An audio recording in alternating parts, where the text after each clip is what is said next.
onto a table, laughing, recording, certain no one would stop them. Then the bar went silent. The temperature dropped, and every man realized the nightmare walking toward them wore a black shirt and a promise. No one touches what's his and lives to boast about it. But when the ringleader gasped that they'd been sent to hurt her, Virgilio's fury turned surgical, because who the hell would dare test the one monster who swore he'd never fail again? If you're hooked in and want to enjoy this story, go ahead and subscribe, and drop a comment letting me know where you're watching from. It's always amazing to see where everyone's watching.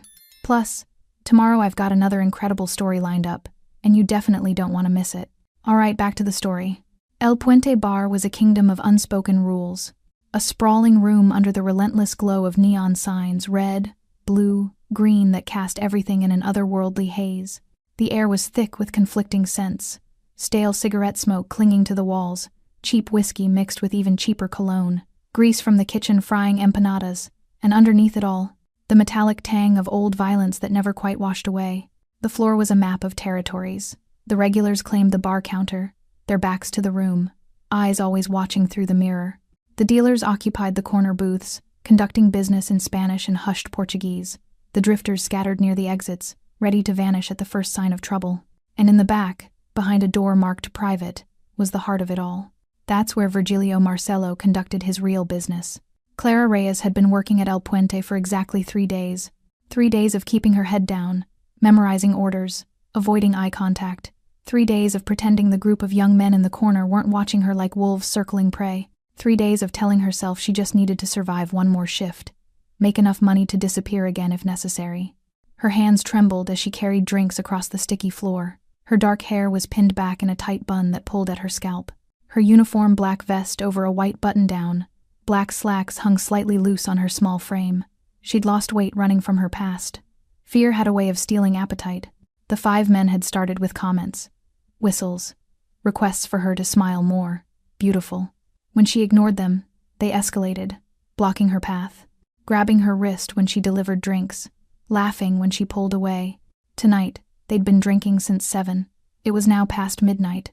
"Hey, waitress." The one in the gray shirt, the ringleader, slammed his empty glass on the table. "We need more beer. And this time, don't take so long." Clara nodded, not making eye contact. "Right away. Look at me when I'm talking to you." She looked up. His eyes were bloodshot, predatory. The others laughed, one in a black t-shirt, another with visible tattoos on his neck, 2 more in casual clothes that reeked of expensive cologne and cheap morals. "Better," Gray Shirt said, grinning. "You got a boyfriend, sweetheart?" I'll get your drinks." Clara turned away. A hand shot out, grabbing her wrist. Hard. "I asked you a question." The bar had gone quieter. Not silent, never silent in El Puente, but the kind of quiet where everyone's peripheral awareness sharpened, where regulars started calculating exit routes. "Please," Clara whispered, "let me go." "Not until you answer." She tried to pull away. His grip tightened, nails digging into her skin. The others stood up, circling around her like a pack closing in. "Come on, don't be rude," the one in black said, running a finger down her arm. "We just want to get to know you." Clara's breathing quickened. Her vision tunneled. This felt too familiar, the circle of men, the hands, the laughter that turned human sounds into something predatory. "I said let go." Gray Shirt shoved her backward. She stumbled into the one with neck tattoos, who pushed her forward again. They were playing with her, passing her between them like a toy. "Stop, please." "Please?" Gray Shirt mocked her accent. "Where you from, anyway? You one of those illegals?" The bartender reached for the phone behind the counter. A regular grabbed his wrist, shook his head slowly. "Don't. The boss will handle it." But Virgilio Marcelo was in his office, behind closed doors, in a meeting that nobody interrupted. Clara tried to run. Gray Shirt caught her by the vest, yanked her back so hard the fabric tore slightly. She cried out a sound of genuine fear that cut through the music, through the conversations, through every pretense of normalcy. "Where you think you're going?" And then he did it. He grabbed her with both hands, one fist bunching her vest, the other gripping her arm, lifted her small body off the ground, and with a roar of drunken triumph, threw her onto the nearest table. Wood cracked. Glasses exploded. Beer cascaded across her face and uniform. Clara landed hard, chest first, the impact driving the air from her lungs. Her head bounced off the table. Stars burst behind her eyes. Liquid soaked through her clothes, cold, reeking of alcohol and humiliation. She tried to breathe and couldn't. Tried to move and couldn't. The men laughed. Someone raised a phone to record. And then the temperature dropped. Everyone felt it at once, that primal recognition of a predator entering the room. Through the haze of neon lights and cigarette smoke, a shadow moved. Larger, colder, deadlier. Virgilio Marcello stood there. Black shirt, tattooed arms, expression carved from stone. His dark eyes locked on Clara, lying broken on the table, then moved to the hands that had thrown her there. Nobody breathed. Everyone in El Puente Bar felt the same truth at the exact same moment. Their nightmare had just begun. If moments like this make your heart drop, don't just watch silently. Hit subscribe now. Stories like this deserve witnesses, not bystanders. 3 weeks earlier, Clara Reyes had been a different person. Not in name, not in appearance, but in the small, fragile thing called hope. That flickering belief that tomorrow might be safer than today, that running might eventually lead to rest instead of just more running. She'd been wrong about that too. The town she fled from didn't have a name worth remembering. Just another dusty collection of buildings along the Mexican border where cartel law superseded any government pretense. Where girls like Clara learned early that survival meant invisibility, and invisibility meant becoming so small you barely cast a shadow. Her mother had died when Clara was 16. Cancer, they said. But Clara knew the truth: stress could kill just as surely as bullets. Stress from the debt her father accumulated gambling with men who didn't accept "I'll pay you back" as currency. When her father disappeared 2 years later, swallowed by the desert or the cartel, it didn't matter which. The debt transferred to Clara like inherited sin. $15,000. She had nothing. No family. No skills beyond waitressing at the local cantina. No way to pay except the way they always made young women pay. So she ran. Across the border with nothing but the clothes on her back, a fake ID that cost her last $200, and a prayer to a god she'd stopped believing in somewhere around her mother's funeral. She'd been running for 8 months when she found El Puente Bar. Actually, it found her. Clara had been sleeping in a women's shelter 3 blocks away, working day shifts at a laundromat for cash under the table. The money wasn't enough. It was never enough. She was drowning in slow motion, sinking one day at a time toward the moment when her past would catch up. She'd walked past El Puente dozens of times, never went in. Bars meant men. Men meant danger. Danger meant the kind of attention that got girls like her sent back across the border in pieces. But on a Tuesday night, desperate and down to her last $11, she saw the sign in the window: "Waiters wanted. Inquire within." Clara stood outside for 20 minutes, trying to convince her feet to move.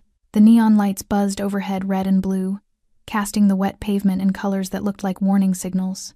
She could see shadows moving inside, hear voices, smell cigarette smoke drifting through the cracked door. Just one more job, she told herself. Make enough to disappear again. Keep moving. She pushed the door open. The bar was exactly what she expected. Dark, smoky, dangerous. Men occupied every corner, some playing cards, others drinking in silence, a few conducting conversations that stopped the moment she entered. Eyes tracked her movement across the floor. Assessed, calculated, dismissed. The bartender, an older man with gray stubble and tired eyes, looked her up and down. "Help you?" "The sign," Clara said quietly, pointing outside. "Waitress position? You got experience?" 3 years. Cantina work. He grunted, unimpressed. "Can you handle drunk assholes?" Clara thought about the men back home. The hands, the comments, the constant negotiation between submission and resistance. "Yes." "When can you start?" "Tonight." That's when the office door opened. Clara didn't know who Virgilio Marcello was. Didn't recognize the name when the bartender's face went carefully neutral. Didn't understand why the entire bar seemed to recalibrate its breathing when the man in the black shirt stepped out. She just saw him. Tall, muscular, tattooed arms visible beneath rolled sleeves. Dark eyes that swept the room with the lazy confidence of someone who owned everything he looked at. His gaze landed on Clara. Stopped. Something shifted in his expression, something too fast to name but heavy enough to feel. "She applying for the position?" Virgilio asked the bartender, but his eyes never left Clara's face. "Yes, boss. Says she's got experience." Virgilio walked closer. Clara's instinct screamed to run, but her desperation kept her rooted. Up close, she could see the details. The scar cutting through his left eyebrow, the silver chain around his neck, the way his jaw clenched like he was perpetually holding back violence. "What's your name?" His voice was surprisingly quiet. controlled. Clara Reyes. Where you from, Clara Reyes? She hesitated. Lies were safer, but something about his directness demanded truth. South, near the border. You running from something? Her breath caught. I just need work. Virgilio studied her for a long moment. Not the way the other men had, not with hunger or calculation. Something else. Something that looked almost like recognition. You got somewhere to stay? The shelter on Maple Street. He nodded slowly, jaw working like he was making a decision that mattered more than hiring a waitress should. You're hired. 7 to close, 5 nights a week. Cash, paid weekly. You show up on time, work hard, keep your head down. Relief flooded through Clara so intensely her knees nearly buckled. Thank you so much. One more thing. Virgilio's voice dropped lower, harder. You see trouble in here, you come get me. You feel unsafe, you come get me. Anyone, and I mean anyone, gives you problems, you tell me immediately. Understood? Clara nodded, confused by the intensity. I need to hear you say it. I understand. Good. You're under my protection now. Nobody touches what's mine. Clara didn't understand what he meant by mine. Didn't understand the weight those words carried in El Puente Bar. Didn't understand that Virgilio Marcelo had just drawn a line around her that everyone else in the district would recognize and respect. She just whispered, I just need to survive. Just one more night. She had no idea that Virgilio Marcelo was making the exact same promise, but for entirely different reasons. Virgilio Marcelo learned about death when he was 9 years old. Not the sanitized version they taught in school, the circle of life, the peaceful passing, the comforting lies adults told children. Real death, the kind that left stains on concrete and nightmares that never faded. His father ran protection rackets in the district. His mother pretended not to notice the blood on his shirts. And his little sister Isabella, 3 years younger, gap-toothed and fearless, thought their father was a hero. Virgilio knew better. He watched his father break men's fingers for late payments. Watched him burn down a store that refused to pay. Watched the careful dance between violence and business, where brutality was currency and fear was the only contract that mattered. By 15, Virgilio was working collections. By 18, he was running his own crew. By 25, he'd inherited the family business when his father took 3 bullets outside a warehouse in a deal gone wrong. The Marcelo name became synonymous with 2 things, power and consequences. Cross them, and you disappeared. Challenge them, and you learned why fear was a survival mechanism. But protect what was theirs, family, territory, money, and the Marcelo family became an impenetrable wall between you and everyone who wanted to hurt you. Virgilio built his empire on that simple principle. Loyalty earned protection. Betrayal earned burial. El Puente Bar became his headquarters 7 years ago. Not because it was profitable, though it was, but because it was neutral ground. A place where deals could be made, debts could be settled, and business could be conducted without the performance required in the streets. The regulars knew the rules. The staff knew to stay silent. And everyone knew that the man in the black shirt sitting in the back office was the reason their neighborhood functioned at all. But Virgilio Marcelo carried a wound that never healed. Her name was Isabella, 22 years old, studying to be a nurse, still gap-toothed when she smiled, still fearless in ways that terrified him. She worked night shifts at the community clinic, helping people who couldn't afford real hospitals. Virgilio had warned her, told her the clinic was in disputed territory, told her that working late made her vulnerable, told her to let him assign protection. She'd laughed, kissed his cheek, and said, Virgilio, not everyone needs to live in your dark world. Some of us still believe in helping people. He got the call at 2:47 a.m. on a Thursday. Isabella had been walking to her car after her shift. 3 men, low-level runners from a rival operation, cornered her in the parking lot. They knew whose sister she was. That's exactly why they targeted her. They wanted to send a message to Virgilio Marcelo. Your protection has limits. Your power has cracks. Your family bleeds like everyone else. By the time Virgilio arrived, the ambulance was already there. Isabella lay on the asphalt, her white nursing scrubs torn and bloodied, her face swollen from where they'd beaten her. She was breathing barely, but something essential had been shattered in her eyes. She looked at him and whispered, "Where were you?" 3 words. A question that became an accusation. A wound that would never close. Isabella survived physically. The broken ribs healed. The bruises faded. But she moved away 3 months later across the country, to a city where the Marcelo name meant nothing, where she could rebuild herself far from her brother's shadow. She never came back, never called. And in the 7 years since, Virgilio had received exactly one message from her. I forgive you, but I can't be near you. Your world destroys everything it touches. That night created the Virgilio Marcello everyone feared. The 3 men who attacked Isabella disappeared. Not quickly, not mercifully. Virgilio made sure their last hours taught them what real suffering meant. He made sure every criminal in the district understood the new rule. Family was untouchable, and violating that rule meant experiencing pain that made death look like kindness. But he couldn't undo what happened. Couldn't rewind time. Couldn't be in that parking lot when Isabella needed him. The failure hollowed him out, carved away everything soft until only the essential machinery of survival remained. Violence, strategy, protection. He swore 2 things after Isabella left. First, that he would never again fail to protect someone under his care. Second, that he would never again allow emotional attachment to cloud his judgment.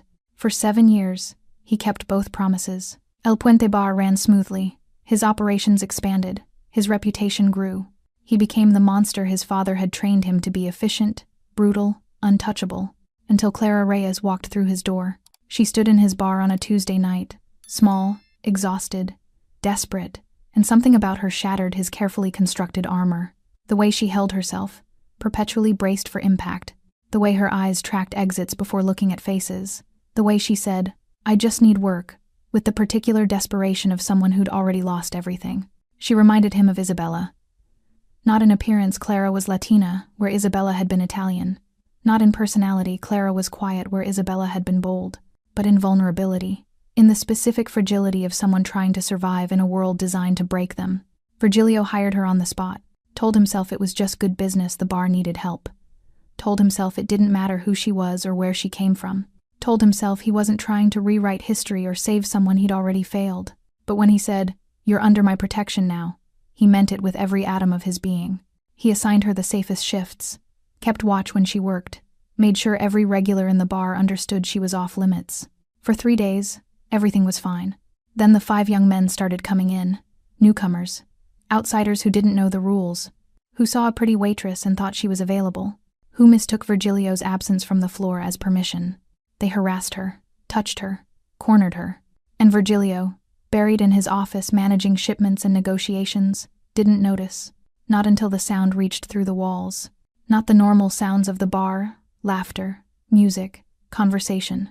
Something else. Something that bypassed his conscious mind and went straight to the oldest, darkest part of his brain. The sound of someone crying for help. The sound of Clara hitting the table. The sound of history repeating itself. Virgilio stood in his office, fists clenched so tight his knuckles went white, jaw locked so hard his teeth ground together. Not again. Something primal screamed inside him. Never again. He walked toward the door, and the monster Isabella feared stepped into the light. Time moved differently in moments of violence. Clara Reyes lay sprawled across the table, beer soaking through her uniform, glass shards glittering in her hair like broken stars. Her chest heaved with panicked breaths that wouldn't come properly. The impact had driven the air from her lungs, left her gasping like a fish drowning in open air. Pain bloomed across her ribs where she'd hit the table's edge. Her cheek throbbed where it had bounced off the wood. But worse than the physical pain was the other kind, the soul-deep humiliation of being thrown like garbage while people watched and did nothing. Above her, the 5 men laughed. The sound echoed in her ringing ears, distorted and monstrous. "Look at her!" Gray Shirt howled, slapping the table beside her head. "Thought she was too good to talk to us." The one in black grabbed her wrist, pinning it to the table. "Maybe she needs another lesson in manners." Clara tried to speak, to beg, to scream, but her voice came out as a broken whimper. Her vision blurred with tears. This was how it ended, she thought. This was how it always ended for girls like her. Hurt, humiliated. Ira said. The bartender's hand hovered over the phone. A regular, the old man who always sat at the corner of the bar, touched his wrist gently, shook his head, mouthed 2 words. He knows. Because everyone in El Puente Bar understood something the 5 bullies didn't. The walls had ears. The floorboards carried vibrations. And Virgilio Marcello always knew what happened in his territory. In his office, Virgilio heard Clara's cry cut through the walls like a blade through silk. For one frozen second, he stood perfectly still. Documents scattered across his desk. A half-finished drink sweating condensation onto wood. The phone still warm from the call he'd just finished. Then the sound registered fully, not just noise, but meaning. Not just a cry, but her cry. Clara's voice, breaking on a sob that carried the specific frequency of genuine terror. The documents didn't matter anymore. The deal didn't matter. Nothing mattered except the girl he'd promised to protect, and the promise he'd failed once before. His jaw locked, his fists clenched. His eyes went cold and dead. The monster woke up. Virgilio moved to the door with lethal purpose. No rush, no panic. Just the calm, measured stride of a predator who'd already calculated how this would end. He opened the door, and the temperature dropped 10 degrees. Everyone felt it simultaneously, that primal recognition of danger. The instinct that made ancient humans fear the dark because something with bigger teeth lived there. The bar's ambient noise conversations, laughter, clinking glasses, died instantly. Not slowly, not gradually. Like someone had pressed mute on existence itself. Virgilio stepped into the main room.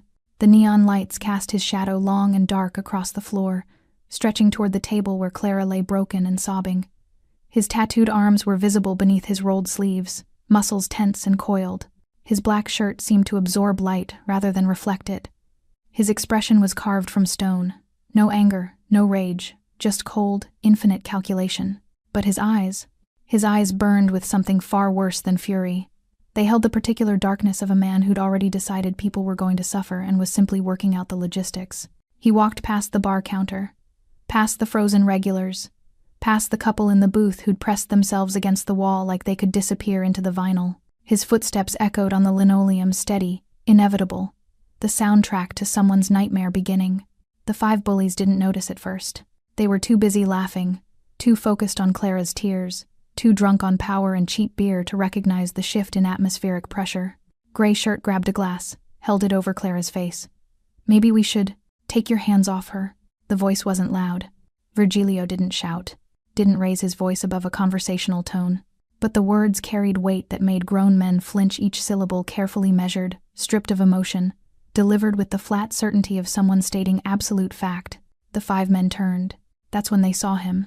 Virgilio Marcello stood 3 feet away, hands loose at his sides, stance deceptively casual. But every person in that bar who knew him recognized the signs. The slight tilt of his head, the way his jaw worked like he was physically restraining himself, the absolute stillness that preceded explosive violence. Gray Shirt laughed nervously. "Hey man, we're just having fun. I won't repeat myself." The one in black, either braver or stupider than his friends, straightened up, still gripping Clara's wrist. "Or what, old man? You gonna—" Virgilio moved. Not like a man, like a weapon released from restraint. He closed the distance in one fluid step, his right hand shooting out to grip the black-shirted bully's wrist, the one pinning Clara. The crack of bone breaking was audible across the entire bar. The bully's scream was cut short when Virgilio's left hand shot to his throat, squeezing just hard enough to silence him without crushing his windpipe. "Yet," I said. Virgilio's voice remained conversational, almost gentle, which made it infinitely more terrifying. "Take your hands off her." He released the man, who collapsed, gasping and cradling his shattered wrist. The other 4 rushed him simultaneously. It was the stupidest decision they'd ever made. Virgilio's elbow caught the first one in the solar plexus, doubling him over. His knee came up, connecting with the man's face with a crunch of cartilage. Blood sprayed. He pivoted, catching Gray Shirt's wild punch, redirecting it so the man's momentum carried him face first into a bar stool. Wood splintered. Gray Shirt went down hard. The one with neck tattoos grabbed a beer bottle, swung it at Virgilio's head. Virgilio caught his wrist mid-swing, twisted it until the man's own momentum forced him to his knees, then drove his fist into the man's kidney. Once. Twice. The bottle shattered on the floor. The 5th tried to run. Virgilio caught him by the collar, dragged him back like he weighed nothing, and threw him across the nearest table, exactly like they'd done to Clara. The symmetry was deliberate. 15 seconds. That's all it took for 5 men to become broken, bleeding piles of regret on El Puente's sticky floor. Virgilio stood over them, breathing steady, not even winded. His knuckles were bleeding. His shirt had blood on it, not his. His tattooed arms flexed as he rolled his shoulders, loosening muscles that had just done brutal work. Then he turned to Clara. She was still on the table, sobbing, shaking, unable to process what she'd just witnessed. Virgilio's expression softened not completely, but enough.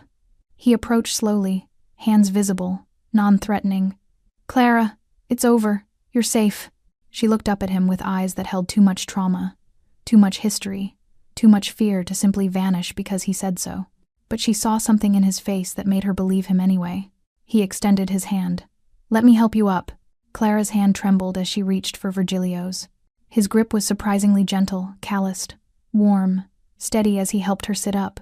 Beer dripped from her hair, glass shards fell from her uniform, and her entire body shook with adrenaline crash. The table beneath her was destroyed. Wood cracked down the middle, liquid pooling in the split. Behind Virgilio, the 5 men groaned on the floor. Gray Shirt clutched his face, blood seeping between his fingers. Black Shirt cradled his shattered wrist, whimpering. The others lay in various states of consciousness, learning what regret tasted like. "Can you stand?" Virgilio asked quietly. Clara nodded, not trusting her voice. He helped her off the table, keeping one hand on her elbow to steady her. She swayed, dizzy from impact and shock. That's when Gray Shirt made his final mistake. "You're dead," he spat through broken teeth, struggling to his knees. "You fucking hear me? You're dead, Marcelo. You think you can just—" Virgilio turned slowly. The gentleness evaporated from his expression like water on hot steel. "What did you just say?" The bar held its breath. Gray Shirt, fueled by humiliation and stupidity, pushed himself upright. His nose was clearly broken, his lip split, one eye already swelling shut. But pride, that toxic, murderous thing, made him take a step forward. "I said you're dead. You don't know who you're fucking with. We were sent here, paid to teach your little bitch a lesson. You think this is over? You think—" Virgilio moved like lightning. One moment, he was standing beside Clara. The next, his hand was wrapped around Gray Shirt's throat, lifting him off the ground with one arm. The bully's feet kicked uselessly at air, hands clawing at Virgilio's iron grip. "Sent," Virgilio repeated, voice deadly calm. "By whom?" Gray Shirt's face turned purple, his eyes bulged. "Fuck you." Virgilio's grip tightened. "Not enough to kill, not yet, but enough to make the man taste death. I'm going to ask one more time. And if you lie, or refuse to answer, I'm going to break every finger on both hands before I start on your ribs." "Sent by whom?" "Rios," Gray Shirt choked out. "Mateo Rios." The name landed like a grenade. The regulars at the bar exchanged glances. The bartender's face went pale. Even Clara, who knew nothing about this world, felt the shift, the way that single name changed the entire equation, from bar fight to something far more dangerous. Virgilio's expression didn't change, but his jaw clenched harder. "Mateo sent you," said to rough up the girl. "Send you a message." "What message?" That you can't protect everyone, that your reach has limits." Virgilio lowered the man slowly until his feet touched ground, but kept his hand wrapped around his throat. "Let me send Mateo a message in return," Virgilio said, voice barely above a whisper. "Tell him that his reach doesn't extend into my bar. Tell him that anyone who touches what's mine answers to me personally.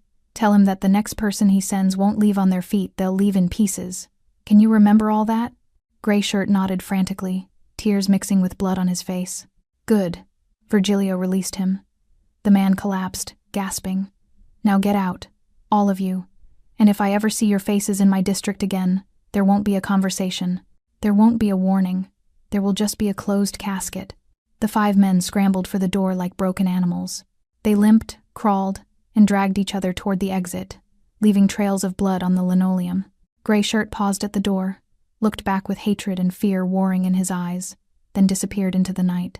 The door swung shut. The bar remained silent. Virgilio stood in the center of the room, knuckles still bleeding, chest rising and falling with controlled breaths. Then he turned back to Clara, and the hardness drained from his face again, replaced with something that looked almost like regret. "I'm sorry," he said.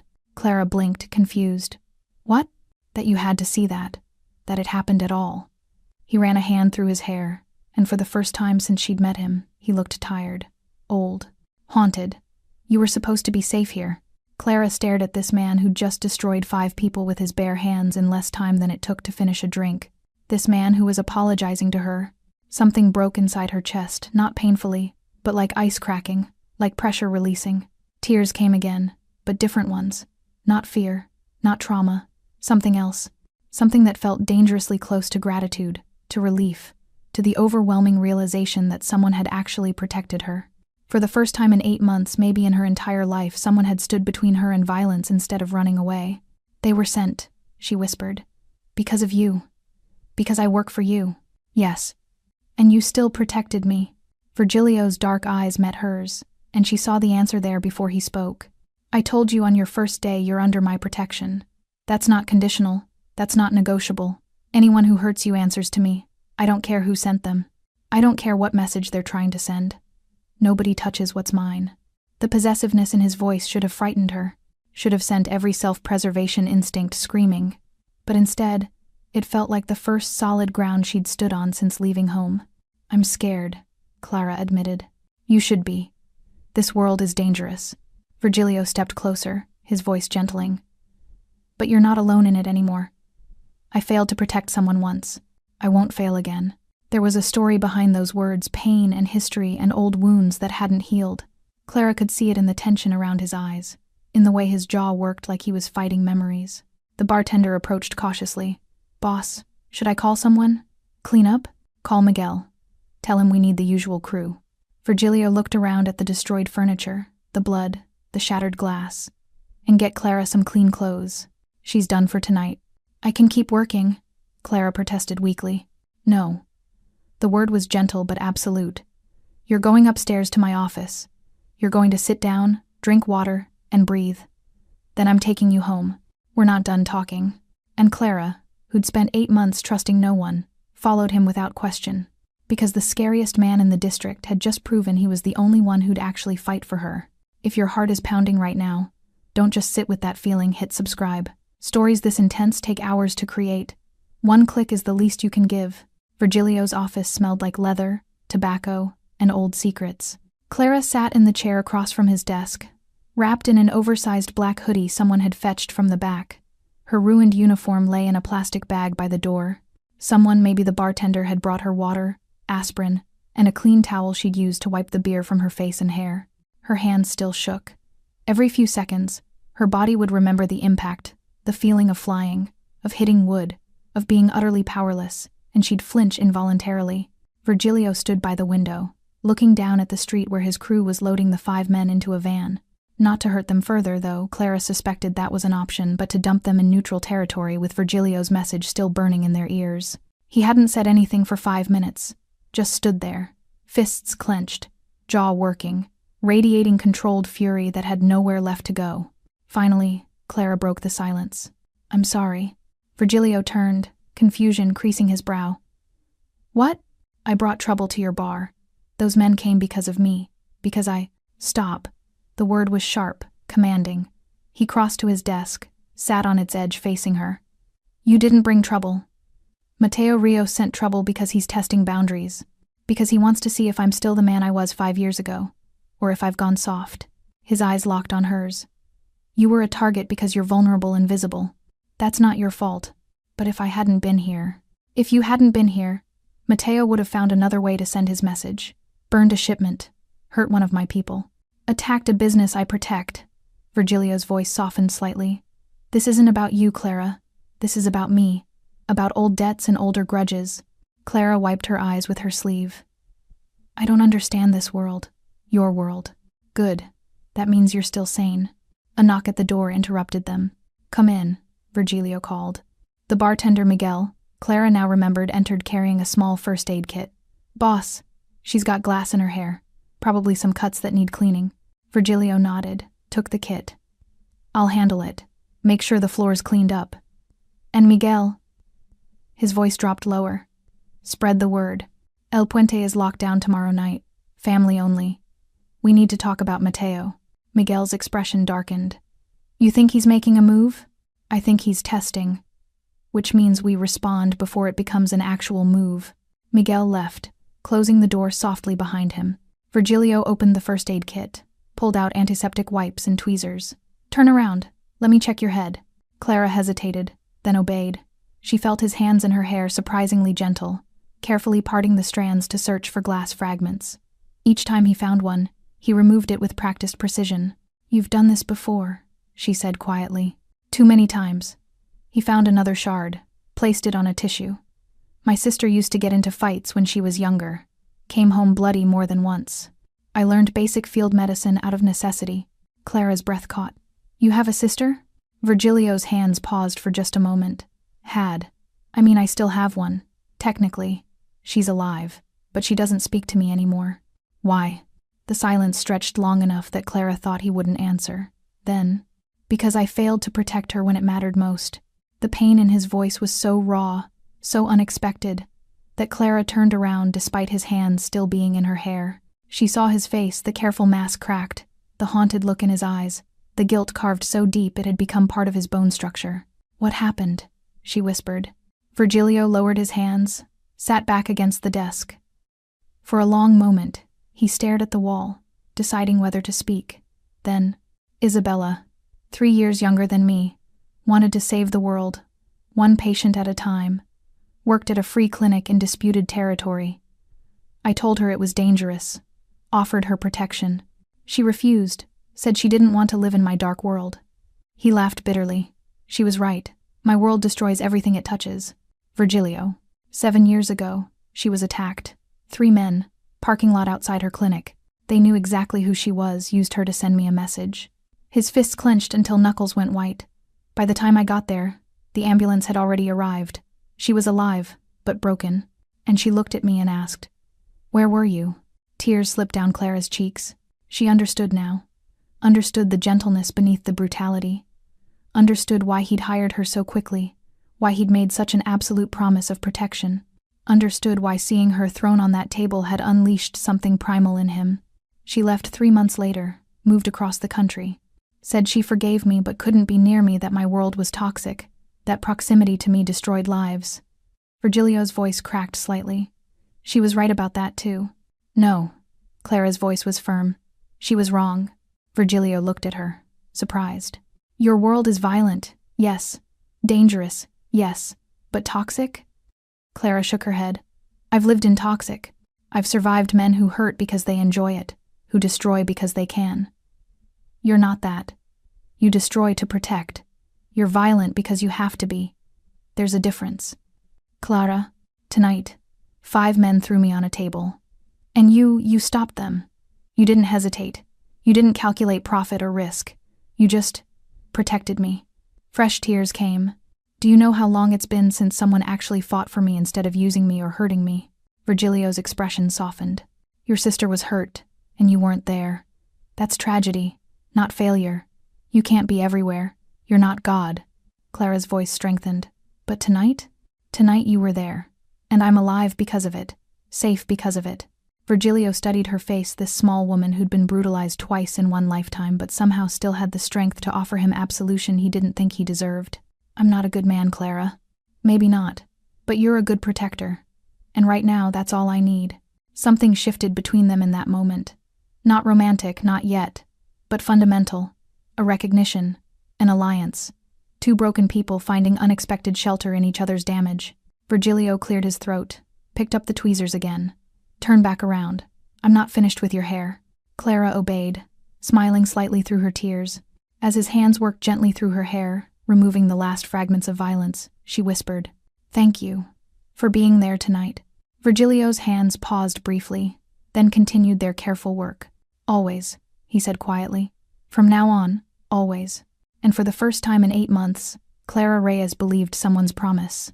The van sat in an abandoned lot 3 blocks from El Puente Bar. Inside, the 5 men huddled against the metal walls, broken, bleeding, and finally understanding the magnitude of their mistake. Gray Shirt's nose had stopped bleeding but sat crooked on his face. Black Shirt cradled his shattered wrist. The others nursed cracked ribs, split lips, and the kind of fear that permanently rewired survival instincts. Outside, 2 of Virgilio's men stood guard. Not to keep the bullies in, they were free to crawl away whenever they found the courage, but to ensure their conversation was private. Virgilio stepped into the van. The men flinched simultaneously, pressing themselves against the walls like animals cornered by a larger predator. He didn't blame them. He'd put that fear there intentionally. Fear was a teaching tool, and tonight's lesson needed to be carved deep enough to never fade. He sat on a crate near the door, deceptively casual. "Let's talk about Mateo Rios." Silence. The kind that reeked of terror and self-preservation. "I'm not going to hurt you," Virgilio said calmly.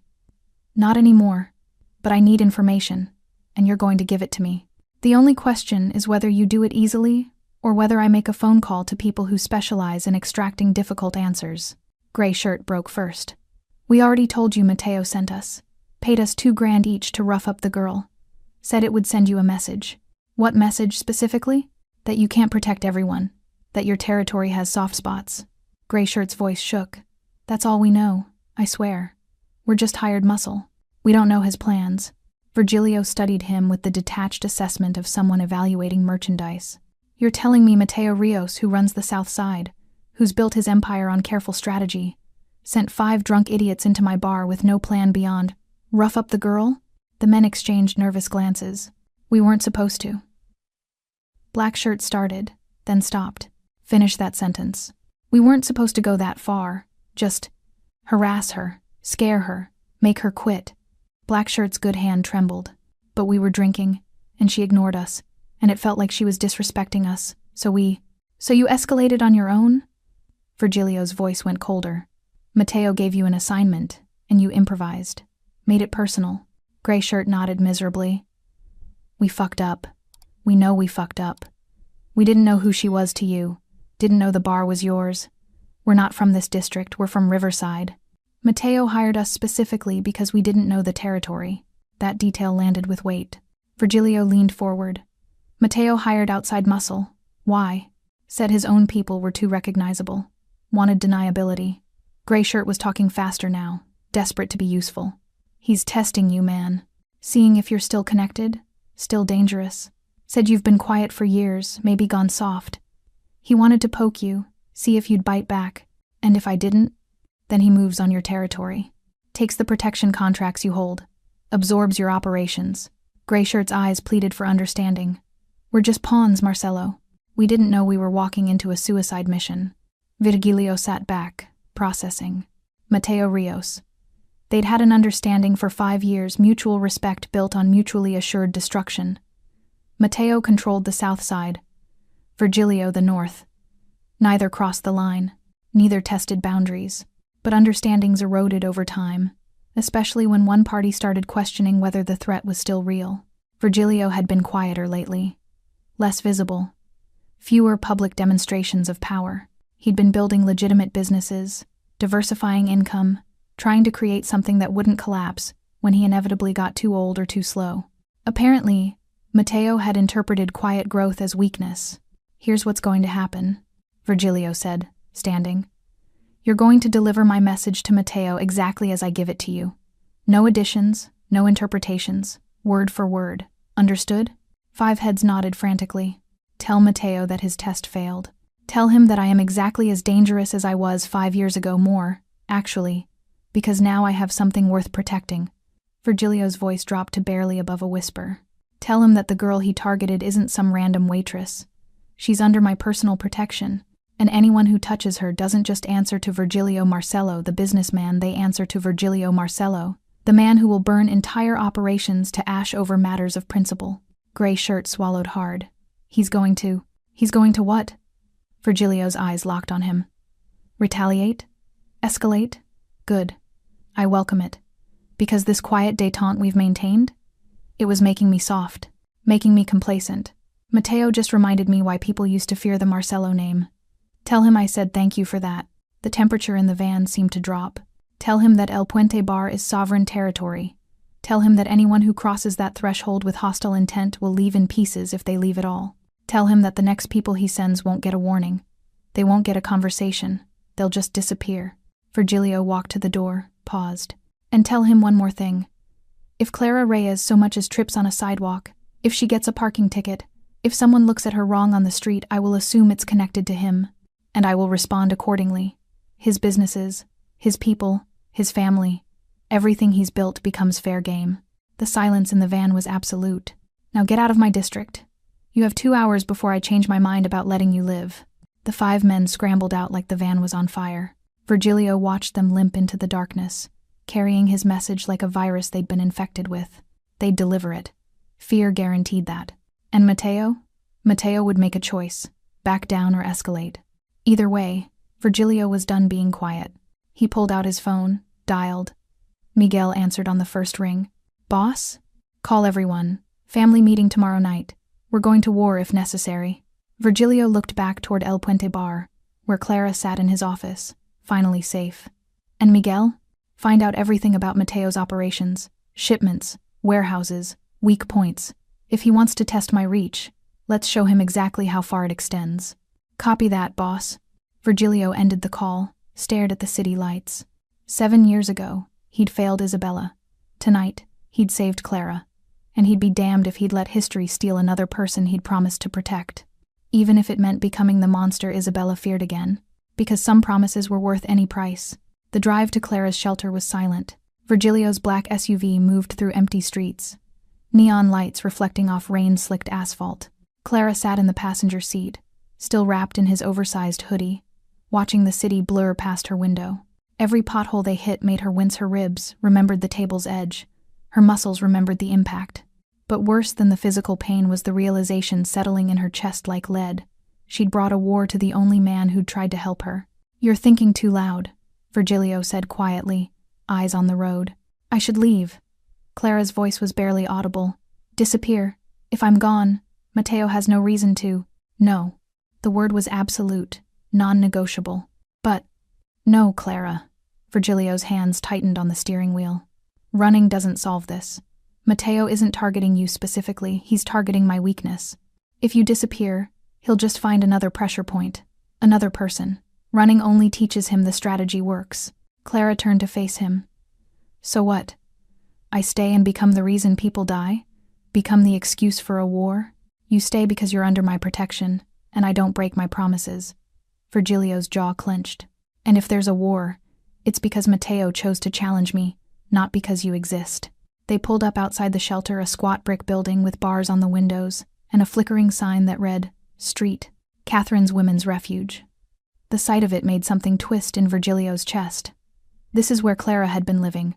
This is what safe had looked like before him. He turned off the engine. "How long have you been staying here?" 2 months. Since I arrived in the city." "And before that?" Clara hesitated. Then something broke inside her, the dam she'd been holding back since the moment she fled her hometown.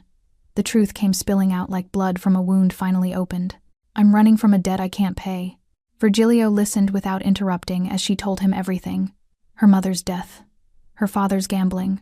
The $15,000 inherited like original sin. The men who came collecting cartel enforcers who didn't accept "I don't have it" as an answer. "They gave me options," Clara whispered, voice shaking.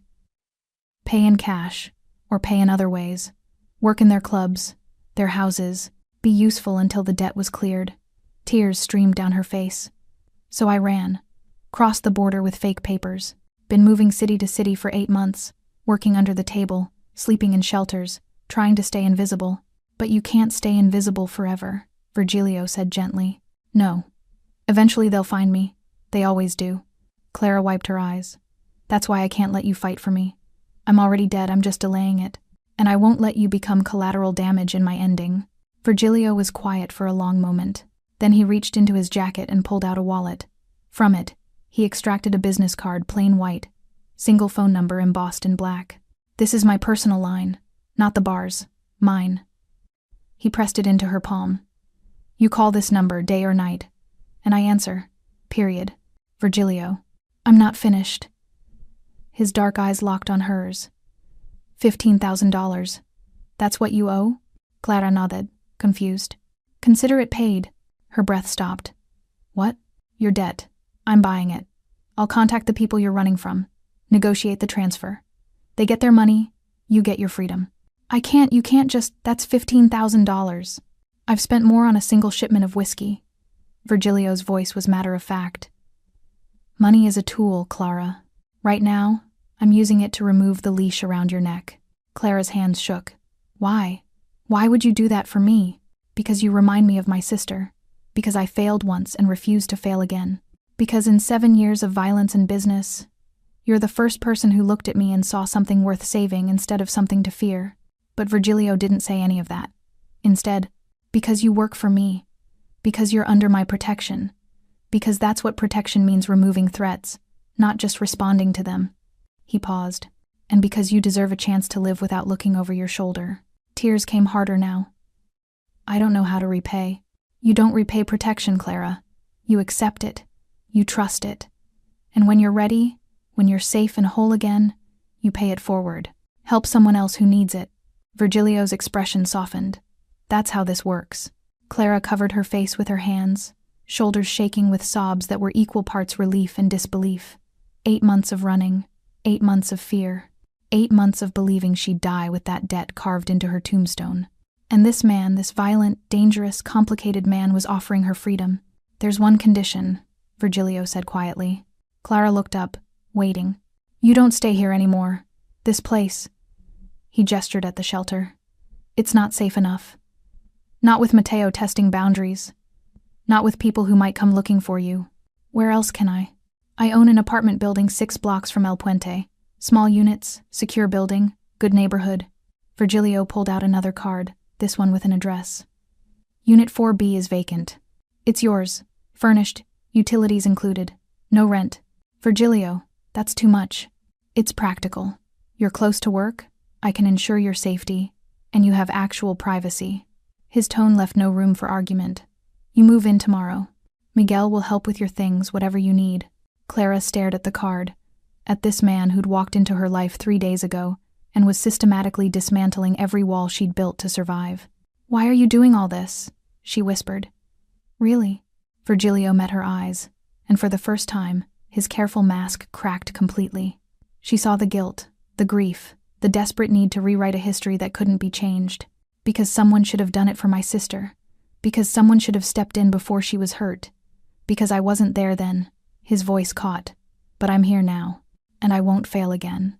Clara reached across the console and took his hand. Not romantically, not seductively, just human connection, one broken person acknowledging another's pain and saying without words, "I see you. I understand. You're not alone in your guilt. Thank you," she whispered, "for being here, for fighting, for caring." Virgilio's hand tightened around hers. "Pack your things tomorrow morning. Miguel will pick you up at 10. You're not sleeping in a shelter ever again." Clara nodded, finally allowing herself to believe that maybe, just maybe, she'd finally found shelter that wasn't temporary. As she stepped out of the SUV, Virgilio called after her. "Clara?" She turned back. "You're safe now. Really safe. I promise you that." And standing in the rain, wrapped in his hoodie, with his card clutched in her hand, Clara Reyes finally let herself believe that promises weren't always lies, that some men actually kept them. Mateo Rios received Virgilio's message at 3 in the morning. Not through a phone call, those could be traced. Not through an intermediary, those could be unreliable. But through the 5 broken men who limped into his Southside warehouse, bleeding and terrified, carrying words that landed like grenades. Mateo sat in his office, expensive leather chair, imported cigar, tailored suit that cost more than most people's monthly rent, and listened to gray shirt stammer through Virgilio's response. With each word, his expression darkened. By the end, his cigar had burned down to ash between his fingers. He said, "What about his reach?" Mateo's voice was dangerously quiet.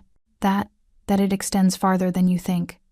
That anyone who touches the girl answers to him personally." Gray Shirt's voice shook. "That if anything happens to her, anything at all, he assumes you're responsible, and he'll respond accordingly." Mateo stood slowly, walked to the window overlooking his territory. Warehouses, clubs, protection contracts stretching 15 blocks. An empire built over a decade of careful strategy and calculated violence, and Virgilio Marcelo was threatening all of it over a waitress. "Tell me exactly how he moved," Mateo said. "When he fought you. Details." Black Shirt wrist, now in a makeshift splint, spoke up. "Fast, efficient, no wasted movement. Took all 5 of us down in maybe 15 seconds. Wasn't even breathing hard afterward." "Did he seem rusty? Out of practice?"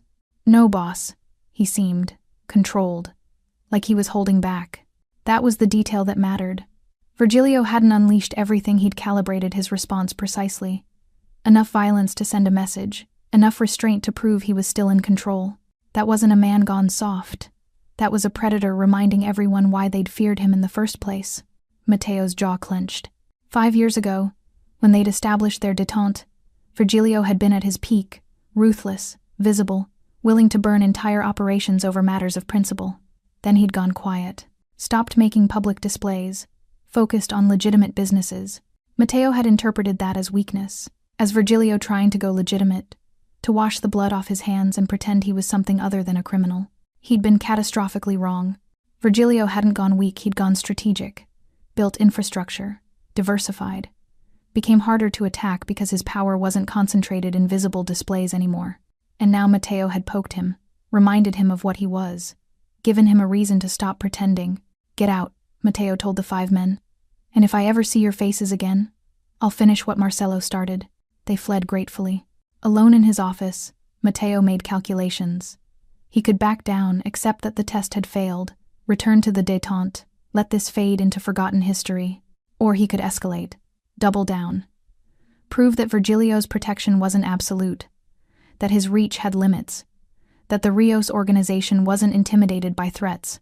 Pride demanded escalation. Strategy demanded retreat. Matteo crushed his cigar in the ashtray, grabbed his phone, and made a call. "It's me. I need information on Virgilio Marcello's operations. Everything. Shipments, properties, personnel, weak points." He paused. "And find out everything about the girl, Clara Reyes, where she came from, what she's running from, who wants her dead. Because if Virgilio cared that much about one waitress, she was leverage, and leverage was power." 2 days later, Virgilio received a package. No return address, no note, just a manila envelope delivered to El Puente Bar during the dinner rush. Inside, photographs of Clara, walking to work, sitting in a cafe, entering her new apartment building, time stamped from the past 48 hours. And underneath the photos, a single typed sentence. "Protection has limits. How many people can you watch at once?" Virgilio's hands crushed the envelope. His jaw locked. His eyes went dead and cold. Miguel, standing nearby, saw the change. "Boss? Boss. Call everyone. Now. Full mobilization." "What happened?" Virgilio showed him the photos. Miguel's face went pale. "He's threatening her. After I warned him. After I made it explicitly clear what would happen." Virgilio's voice was eerily calm, the quiet before a hurricane. "Matteo just chose war. What do you want us to do?" "Find out where he is. Tonight. Right now." Virgilio stood, rolling his sleeves up to reveal his tattooed forearms. "And get Clara somewhere secure. Full protection detail. She doesn't leave their sight." "Where are you going?" "To remind Matteo Rios why people used to pray I'd never learn their names."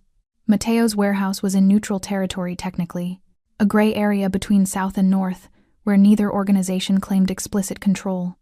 A place for meetings, negotiations, and business that needed to happen away from surveillance. Virgilio arrived at midnight with 8 of his most trusted people. No guns this close to neutral ground. Firearms would trigger too much attention. But knives, bats, chains, tools that made statements without making headlines. The warehouse doors were locked. Virgilio didn't knock. He kicked them open, hinges screaming, metal crashing against concrete. Inside, Matteo stood surrounded by a dozen of his own people, all armed, all ready. He'd been expecting this, planning for it. "Virgilio," Matteo's voice echoed in the empty space. "I was wondering when you'd show up. You sent pictures of Clara." Virgilio walked forward, his people fanning out behind him. "After I explicitly warned you what would happen if she was targeted again. I sent information, a reminder that your protection isn't absolute." Matteo smiled coldly. "How many people can you actually watch?" "Virgilio, how thin can you spread before something breaks?" "Let's find out." Virgilio moved. His people surged forward simultaneously. Matteo's crew met them in the middle, and the warehouse erupted into controlled chaos. But Virgilio didn't join the brawl. He walked straight through it, past the fighting, his eyes locked on Matteo like a missile locked on target. Matteo's smile faltered. "You think I'm here to negotiate?" Virgilio's voice cut through the noise. "You think this is a conversation?" He closed the distance in 3 strides, grabbed Matteo by his expensive suit jacket, and slammed him against a support beam hard enough to crack ribs. "I gave you a chance to back down. You chose this." Matteo tried to fight back, threw a punch that Virgilio caught mid-swing, redirected, and used to slam Matteo's hand against the metal beam. Bones cracked. Matteo screamed. "You threatened her." "After I told you what she means." Virgilio's other hand went to Matteo's throat. "You sent pictures like you were in control, like you had power here." He squeezed. Not enough to kill, enough to make Matteo understand how easily he could. "Let me clarify something," Virgilio whispered, his face inches from Matteo's.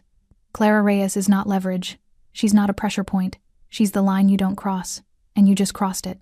Around them, the fighting had stopped. Matteo's people stood frozen, watching their boss get choked against a beam by a man who looked utterly calm while doing it.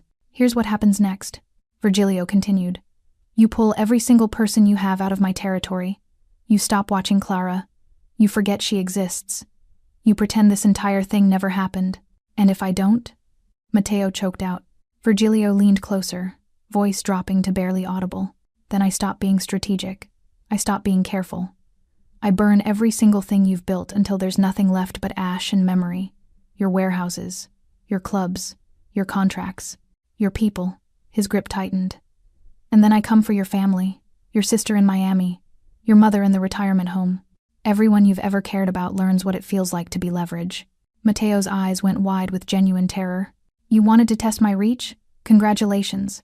You just found out it extends into places you didn't know I could touch. Virgilio released him, let him collapse, gasping to the floor. This is your only warning.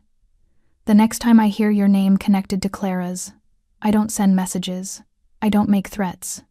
I just erase you. He turned and walked away, his people falling in behind him. At the door, he paused, looked back at Matteo, still crumpled on the ground. The debt is paid, Matteo. In fear, in understanding, in knowing you're alive right now, only because I chose mercy. Virgilio's eyes were empty, cold, final. Don't make me regret that choice. The warehouse doors slammed shut behind him, and Matteo Rios, criminal kingpin of the South Side, sat in the wreckage of his pride and made the smartest decision of his life. He backed down. Clara woke to sunlight streaming through actual curtains in an actual bedroom that was actually hers.